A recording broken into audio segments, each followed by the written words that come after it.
This just might be my favourite fully electric vehicle from Kia. It's called the EV4. It's touted to replace the likes of the petrol Exceed and sits alongside the compact electric SUV, and that is the EV3. Very much like its sibling, it's offered in 3 different trims: the Air, the GT Line and the GT Line S, and is also available in 2 different battery pack configurations. Prices range from roughly £34,500 and extend up to roughly £44,000 without adding any additional options. Now, no matter which model you go for, you'll find a 7-year warranty or 100,000 miles, whichever comes first, while the battery pack itself is covered for 8 years. Now, in this video, which we will cover in such a format, we'll see if it's actually worth its price tag, how it compares to some of its competitors, and also how it competes with the likes of the EV3. But before proceeding, I would just like to point out that if you do want to find some of the best deals for it, make sure you check out the links down in the description below, the pinned comments, or by scanning the QR code that can be found on your screen. So let's kick things off and talk about its electric range. And yes, indeed, you've got 2 different battery packs to choose from. The smaller 58.3 kilowatt hour model is solely available in the entry-level Air trim, and that gives you a WLTP mixed driving cycle claim of roughly 270 miles. However, if you move over to the 81.4 kilowatt hour battery pack, you have got a range claim of 360 to 388 miles, again on the mixed WLTP driving cycle. Now, it is worth pointing out that no matter which trim level you go for, a heat pump does not come included as standard across the entire range, which is actually pretty disappointing, specifically if you're comparing and contrast it with some of its key competitors, which indeed do include a heat pump. In case you're wondering why a heat pump is important, well, it effectively adds to the overall efficiency when heating up the cabin, namely on those colder climate days. If you do want this, you'll have to go for the GT Line S model, and yes, it's not available on the Air or the GT Line, and you'll have to smash out an additional £900. Now, the vehicle that is on review is the GT Line S, and it also has got that heat pump included. And in my own range tests, I actually netted an extremely impressive 280 to 300 miles. In fact, this was mainly on the motorway as well, so I suspect if I was within the city only, I was able to push north of 300 to maybe 320 miles. Now, as you'll be able to see from the mileage leaderboard, that's actually extremely impressive, and also somewhat surprising given that it's actually a lot better than its near identical sibling, the EV3. It's potentially just due to the overall aerodynamics, and of course that is reflected in terms of the official WLTP range claims from the manufacturer as well. Effectively, this is among one of the longest range electric vehicles within its class, competing with some of the very best out there, and therefore I don't think you can get any sort of range anxiety, specifically if you're going to be plugging in overnight. Now, another thing which I really do rate on modern Kia vehicles is the fact that you have got quite a lot of customization when it comes to regenerative braking. And in fact, I'd go as far as saying that vehicles from the Hyundai Motor Group are class leading in this department. Now, here you have got these paddle shifters which are found behind the steering wheel, and right now I'm on level 0 mode, and if I were to just lift off the accelerator pedal, the vehicle will continue on coasting. If, however, I want some degree of regenerative braking and also just want to come to a bit more of a harsher standstill when I lift off the accelerator pedal, I can adjust that on the fly by using the paddle shifters. And indeed over here it does decelerate, and it actually does become even harsher on the level 3 mode. Now, furthermore, you've also got the iPedal mode, which can be achieved by holding down the left side paddle shifter, and there's a little iPedal logo which shows up on your instrument cluster, and this effectively gives you a full 1-pedal drive, which I'm not going to demonstrate on the motorway. Now, it's great to see that this can actually be used in tandem with the different levels. So iPedal mode can be used in level 3, 2, 1 and 0 mode. If for some given reason you're really driving super slowly and continuing to coast at level 0 mode, you can indeed come to a complete standstill without actually having to touch the physical brake pedal. That is actually a nice little touch by the manufacturer, and something that they've recently done, because the older generation fully electric Kias did not have this. Indeed, over here you'd only have an iPedal mode which was separate from the level 0, 1, 2 and 3 modes. Now, furthermore, you've also got an automatic mode which can be initiated by holding down the right side paddle shifter, and this will go based on your setting that you have set via the infotainment system. So yes, indeed, you've got plenty of customization, and the fact that you have got that 1-pedal drive makes it all that bit more enjoyable to drive in and around the city, because it's just a little less cumbersome. Now, aside from recouping energy while on the move, you can also plug it in. And via CCS port, it can achieve between 100 to 135 kilowatts of input, depending on the trim level chosen, allowing you to go from 10 to 80% in 29 to 31 minutes. Opt for a more commonly found 50 kilowatt DC charger, like you'd find on the motorway, and this time extends up to 55 minutes to 1 hour and 19 minutes. Now, the vehicle does come fitted with an 11 kilowatt onboard charger as standard, and therefore if you do have access to 3-phase power supply, you can go from 10 to 100% using its Type 2 port in 5 hours and 20 minutes or 7 hours and 15 minutes. Undoubtedly, it will take longer if you're connecting up to a regular 7 kilowatt wall box, or of course a lot longer if you're connecting up to a regular 3-pin input. I would also like to highlight over here that you have got vehicle-to-load charging in the GT Line S. That effectively means that you can discharge the vehicle's battery pack to, for example, power a household appliance. Useful, for example, if you go camping or other. Now, another important factor is your overall driving comfort. And here I am pleased to report that it feels a bit more planted on the ground in comparison to its SUV sibling, the EV3. No surprise given its overall form factor and also target demographic, and it puts it in line with some of its competitors. In terms of the raw driving dynamics, I don't think it quite competes with the likes of the Polestar 2, the BMW i4, the Mazda 6e, and to a degree, the slightly more twitchy-based Tesla Model 3, in that you haven't got that exact one-to-one connection with the front axle like you'd find on some of its rivals. Still, it's plenty fun to drive, especially if you can go around winding country routes. In terms of its suspension configuration, at the front you've got a MacPherson strut setup, while at the rear it's a multi-link setup instead. This actually does yield for a pretty good experience when you're just cruising on the motorway, and equally if you're just going to be pottering around town. Here it does soak up a decent amount of potholes and speed bumps and also anomalies. However, it's not going to quite compete with adaptive air suspension systems out there, which is present in some of its competitors, namely at a slightly steeper price point. Elsewhere, I would also like to highlight that in terms of the overall cabin noise, it's decent, especially if you're just going to be going at lower speeds. However, on the motorway, with slightly larger alloys fitted, you will find that it isn't as well insulated in comparison to some of its competitors, namely, for example, the likes of the Tesla Model 3 and also the BMW i4. So moving swiftly on, we get onto performance. And here, at the time of filming, all the EV4s have got a front-wheel drive configuration only, and therefore means that you have got 150 kilowatts of power or 201 horsepower and 283 newton meters of torque. I didn't encounter any sort of front wheel spin or torque steer when it came to laying down the power. And as a reminder, I am testing the larger battery pack model and the GT Line S, and using RaceLogic's Performance Box Touch, I clocked it from 0 to 20 miles an hour in 2.19 seconds, 0 to 30 miles an hour in 3.26 seconds, 0 to 60 miles an hour in 7.74 seconds, which is pretty much bang on with the manufacturer's claim, and then 50 to 70 miles an hour in 4.17 seconds. There is also a peak acceleration of 0.5 G. As for its top speed, it's electronically limited to 105 miles an hour. Now, these figures will certainly suffice for the vast majority of consumers, but of course when comparing and contrasting with some of its key competitors, it isn't exactly going to set your world alight in terms of its overall straight line speed. Next up, we get onto its interior design, and it doesn't exactly ooze class everywhere you look, because there's some harsh plastic that can be found towards the lower portion of the door frames and also the center console. However, elsewhere, it does actually look the part, with the use of materials that are found towards the dashboard, the top part of the center console, and also when it comes to the upholstery and stitching work. Namely, if you go for the top spec GT Line S, the relaxation seats really do exactly what they say on the tin, and more on them a little bit later.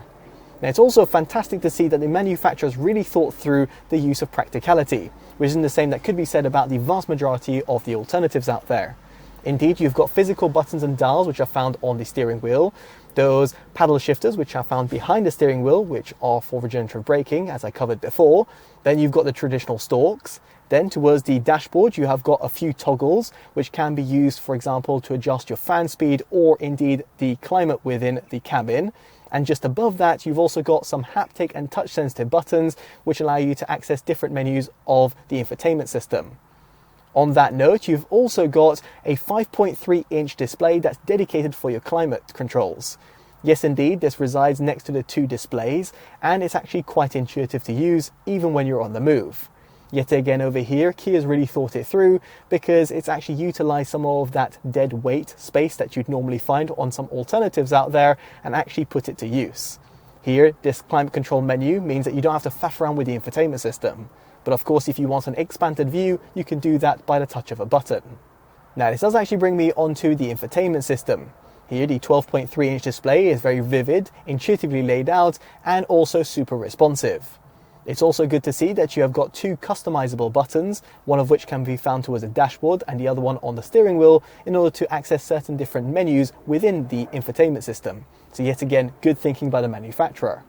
It's also good to see that you have got Android Auto and Apple CarPlay, which are supported over both a wired and wireless transmission.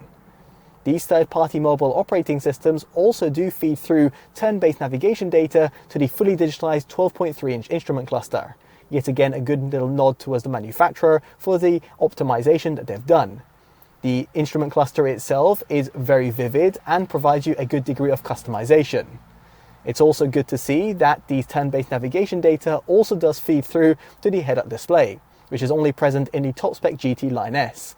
The head-up display itself provides you all the key driving information that you require, such as your traversing speed and the safety systems that are in operation, alongside the navigation data, and therefore allows you to keep your eyes planted on the road, therefore bolstering the overall safety. Again, if you compare and contrast it with some of the alternatives out there, it's good to see that at even this price point, Kia has actually offered this. Now, it is also worth mentioning that in the top spec model, you'll also find a pretty punchy 8-speaker Harman Kardon audio system, which does relatively well across the sound frequency range, but isn't exactly going to set your world alight, namely if you're a bit of a music lover or an audiophile. Furthermore, it is worth highlighting that the stock 6-speaker system does lack a little bit of oomph. So therefore, if you are looking at this vehicle and you do like a little bit of music, then you might want to consider going for the GT Line S, because that's where you'll find that top spec Harman Kardon audio system. Moving on, we get onto storage, and here it's good to see that the glove box has been optimized for right-hand drive vehicles, which isn't exactly the same that could be said about some of its competitors. Although what is disappointing is that if you do want a wireless phone charger, you have to opt for the GT Line or the GT Line S models. Indeed, it's omitted altogether in the entry-level Air trim. Nonetheless, here you'll find a non-slip area which prevents your phone from flying backwards, namely, for example, if you're accelerating. Now, further down the center console, you'll find two retractable areas which effectively double up as cup holders, and then further down you'll have a larger area for placing medium to larger size valuables. Above that, you have got the overarching center console unit, which also has got two storage compartments, one of which is open and the other one is found underneath the center armrest. Now, at the rear of the center console, you've also got a little area which can be handy for example, placing a smartphone, and you've also got a pull-down armrest compartment which reveals two cup holders. As for the door bins, the rear two are unsurprisingly a little bit more limited, while the front two are a lot more accommodating, where you can easily place a 500ml bottle and also some small to medium-sized valuables. As for convenience, you have got USB Type-C ports, which are found towards the front of the center console. And here you'll also find a 12-volt socket, which can be handy, for example, for placing a dash cam. And you'll also find a USB Type-C port within the inner part of the front seats, therefore allowing your rear occupants to conveniently charge their devices. Of course, when it comes to storage, we have to talk about its boot capacity. And here, the fastback model has got 490 litres to play around with, although a total figure has not been shared. Intriguingly over here, the hatchback model has got a lower 435 litre capacity, although when you drop down the seats, you do also have an official figure of 1,415 litres. Now, despite the fastback model having a larger claimed figure from the manufacturer, it is worth highlighting over here that it has got a saloon-style opening, just due to its sloped roofline. And as a result, if you want something that's a bit more practical, you'll certainly want to look at the hatchback model, because it does exactly what it says on the tin. In other words, it has got that wide opening. Now, in terms of practicality, you have got a manually operated tailgate only, although this becomes electronically operated in the top spec GT Line S models. Here you've also got 60/40 rear split folding seats, and these can be dropped down from within the cabin within the hatchback model and from the boot within the fastback models. You've also got a flat loading bay, which is certainly appreciated. As for the underfloor compartment, it is actually pretty sizable, allowing you to, for example, take your charging cables among some other smaller size valuables. Elsewhere, when it comes to its roof load capacity, it's rated at 80 kilograms. And know before you ask, there is no front compartment, in other words, a storage area that can be found at the front of the vehicle. Moving on, we get onto seating comfort, and here the seats themselves are very accommodating and soft. I had no issues whatsoever in my tests. It is worth pointing out here that the front two seats are heated as standard, and so is the steering wheel, and this is across the entire trim range, which is certainly appreciated. However, depending on what trim level you actually go for, it will determine in terms of the other features that you get. For example, there are manually operated front two seats within the entry-level Air trim. If, however, you want electronic controls with a lumbar support for the driver, you have to go for the GT line. Should you want electronic controls for the passenger seat as well, you have to go for the top spec GT Line S. Although this also brings in the relaxation seats, allowing you to almost make a bed by fully reclining the seats. And here you've also got the rest and theatre modes to give you that extra degree of relaxation. Handy, for example, if you're camping or charging for a prolonged amount of time. In the top spec model, you'll also find heated rear seats, ventilated front two seats, and also a roof that has a sliding function which can be found towards the front of the cabin. Now, no matter which trim level you go for, headroom and legroom have actually been optimized both at the front and rear of the cabin. Indeed, as someone who's just under 6 foot, I had no issues whatsoever, namely when it came to the overall legroom that I was able to achieve, both in the hatchback and the fastback models. Now, of course, when it comes to headroom, in the latter, it is a little bit more limited, but still, as an adult, I didn't feel too hemmed in. As for the former model, in other words, the pictured hatchback, I had no issues. Towards the rear outer seats, they're actually pretty good, and towards the middle seat, well, it's unsurprisingly a little bit more limited.